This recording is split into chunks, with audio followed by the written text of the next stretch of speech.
बहुत बहुत नमस्कार दोस्तों। आपका दोस्त यश सिंह बोल रहा हूँ। आशा करता हूँ आप सभी बहुत अच्छे होंगे। दोस्तों, पिछले वीडियो में मैंने यह बताया था कि कांग्रेस और अन्य विपक्षी दल कैसे एक साथ मिलकर पूरे देश में चुनाव लड़ सकते हैं, और मैंने यह भी बताया था कि भारत की जनता आज भी 70% वोट बीजेपी के विपक्ष में देती है। मात्र 30% वोट ही मोदी को समर्थन करते हैं, और इसमें चुनाव से पहले यानी 2024 से पहले पूरे विपक्षी दल एक साथ मिलकर हर राज्यों में उस राज्य के मेन दल को समर्थन करते हुए चुनाव लड़ने की घोषणा करें मोदी सरकार के खिलाफ, तो हर हालत में मोदी सरकार केंद्र से गायब हो जाएगी। अब मैं आपको यह भी बता देता हूं कि पश्चिम बंगाल, बिहार, मध्य प्रदेश, छत्तीसगढ़, उड़ीसा, दिल्ली, पंजाब, हिमाचल, जम्मू कश्मीर, राजस्थान, महाराष्ट्र, कर्नाटका और पूरा दक्षिण भारत से दबाकर सीट मिलेगी आज विपक्षी दलों के अलायंसेस को। चाहे आज ही वोट करवा लीजिए दोस्तों। और बाकी भी जो राज्य रह गए जैसे असम, उत्तर प्रदेश, उत्तराखंड, गुजरात, गोवा, यहाँ से भी सपा, बीएसपी, कांग्रेस को अच्छी खासी सीटें मिलेगी। आप कृपया मेरे वीडियो को एक बार फिर समझिएगा, सुनिएगा, तो आपको सारी बात पूरी तरह समझ में आ जाएगी दोस्तों। अब पॉइंट नंबर 2, अब आते हैं दूसरी बात में मित्रों, कि भारत में आज की तारीख में सक्सेसफुल राजनीति कैसे होती है। यह हर एक पॉलिटिकल पार्टी के लिए लागू होती है भारत में। तो ऐसा है कि जैसे अंग्रेजों ने भारत को ब्लॉक्स, डिस्ट्रिक्ट्स, स्टेट्स में बांट दिया था, और आज की तारीख में भी राजनीतिक पार्टियां राजनीति वैसे ही करती हैं भारत में। उसी तरह यानी ब्लॉक लेवल पर कोई विशिष्ट व्यक्ति है, उसको ब्लॉक लीडर प्रेसिडेंट बना देगी। डिस्ट्रिक्ट लेवल पर कोई विशिष्ट व्यक्ति है, उसको डिस्ट्रिक्ट प्रेसिडेंट बना देगी, टाउन प्रेसिडेंट बना देगी। कोई पार्टी में स्टेट लेवल पर विशिष्ट व्यक्ति है तो उसे स्टेट प्रेसिडेंट बना देगी। इसी पुराने ढर्रे से आज भी राजनीतिक पार्टियां इस तरह ही कार्य कर रही हैं। तो आज की तारीख में काम चलने वाला इस तरह नहीं भारत में दोस्तों, क्योंकि यह इंग्लैंड नहीं भारत है। यहाँ समाज अन्य समाजों में, जातियों में, धर्मों में बहुत ज़्यादा बटा हुआ है, और यहाँ जातिगत एकता आज भी बहुत ज़्यादा है। अभी 2014 के पहले तक भी वो पुराना फार्मूला 50% पास और 50% फेल हो गया था दोस्तों। जब विशिष्ट व्यक्तियों को ब्लॉक, डिस्ट्रिक्ट, स्टेट लेवल पर पार्टियां प्रेसिडेंट बना दिया करती थी। लेकिन आज हर जाति समृद्ध हो गई है। सोशल मीडिया की वजह से हर एक जाति समाज में सामाजिक चेतना आ गई है। कोई भी जाति समाज किसी भी जाति समाज से अपने आप को कमतर नहीं समझता। तो इसलिए अगर कोई भी political party block, district, state level पर किसी भी एक आदमी को हेड बनाएगी, तो बाकी की जातियां जिन्हें वो मौका नहीं मिला तो आपका वोट बिगाड़ने आ जाएंगी, और पार्टी के अंदर ही सिर्फ उठव्वल होती रहेगी। तो इसका रास्ता क्या है? तो सभी राजनीतिक दल जिसको भी बात समझनी है समझ ले आज के राजनीतिक परिप्रेक्ष्य में कि भारत में आज की तारीख में पुराना इंग्लिश तरीका अब नहीं चल सकता दोस्तों।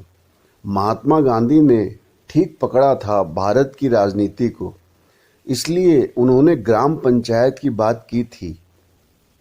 तो अब उसी तरीके से अगर कोई भी राजनीतिक पार्टी ग्राम पंचायत लेवल से ही 4-5 विशेष विशेष जातियों, जो भी बहुसंख्यक में हो उस क्षेत्र में, उसी जातियों के एक एक व्यक्तियों को ग्राम पंचायत लेवल में लीडर घोषित करे और इसी तरह हर एक जाति का डिस्ट्रिक्ट प्रेसिडेंट, स्टेट प्रेसिडेंट भी घोषित करे, यानी हर एक डिस्ट्रिक्ट, टाउन, स्टेट्स और सेंटर तक में हर एक जाति का प्रेसिडेंट्स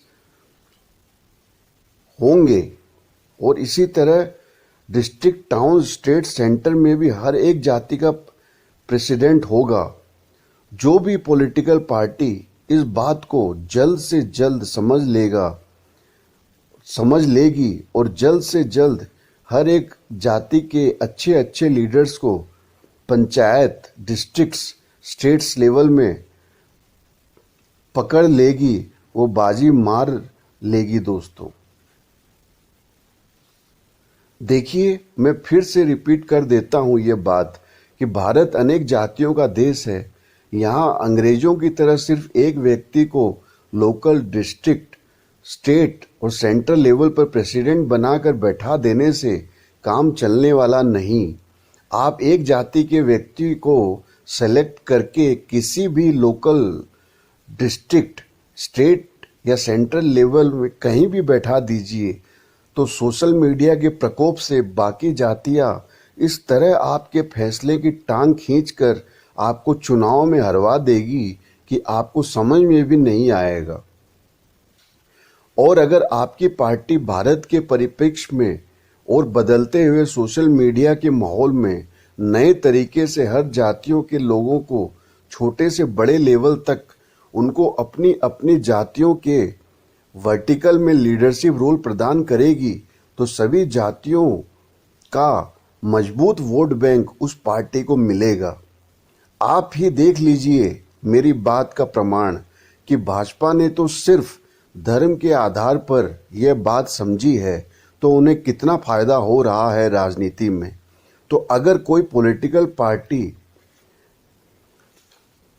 इसी को हर एक जातियों को ठीक से बांधने में लगा दे, इस कार्यक्रम को करने लग जाए तो खेला हो सकता है कि नहीं, बताइए दोस्तों।